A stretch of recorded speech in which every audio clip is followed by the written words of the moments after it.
Ништо ново не очекувам. Навистина, ја долго време ги следам од професионален аспект медиумите, многу изборни циклуси, да кажам, во многу изборни циклуси сум била вклучена во вакви мониторинзи. Јас искрено не очекувам ништо ново.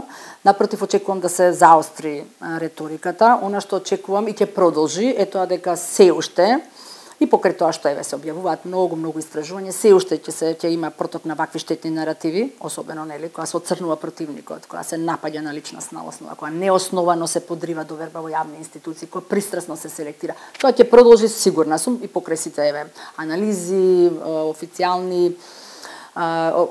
соопштување на ваквите анализи. Мислам дека тоа партиите ќе се продолжат да го прават, па и медиумите ќе го продолжат да го прават тоа што го прават.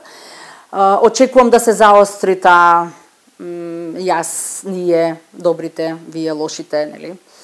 Тоа нема никако да престане.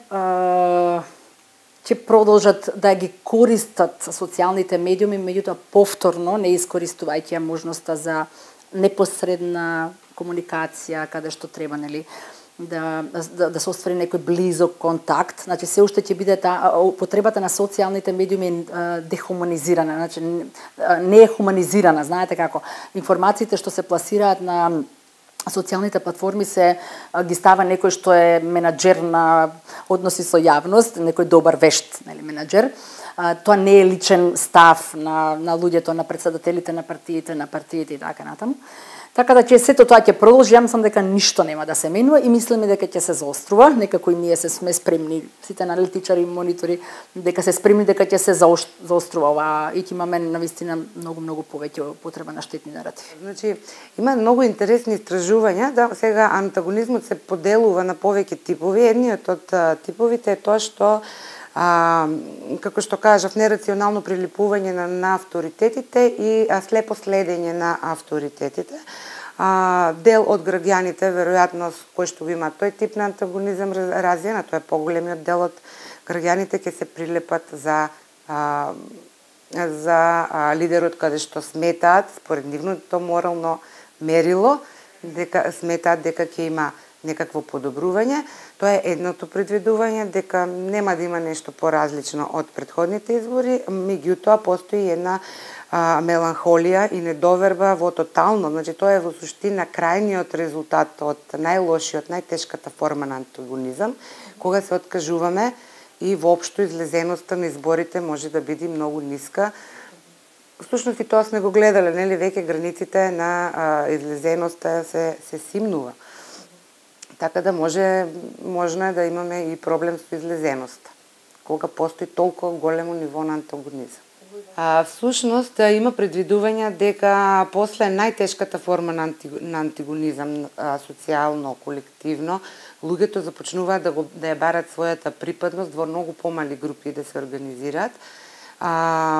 Така да сметам дека можеби следните години поважни ќе стануваат и побитни изборите кои што се на општинско ниво, затоа што таму се помали групи и ќе може да се бара на некој начин во помала група решение од овој колективен антагонизам. Па после понатаму ќе видиме што ќе се случи.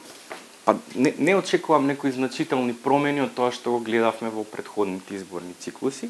Мислам дека штетните наративи ќе бидат застапени во изборната кампања, ќе бидат застапени и некои други негативни појави, како клиентелистички ветувања за вработувања, за некои предности, за материјални бенефиции.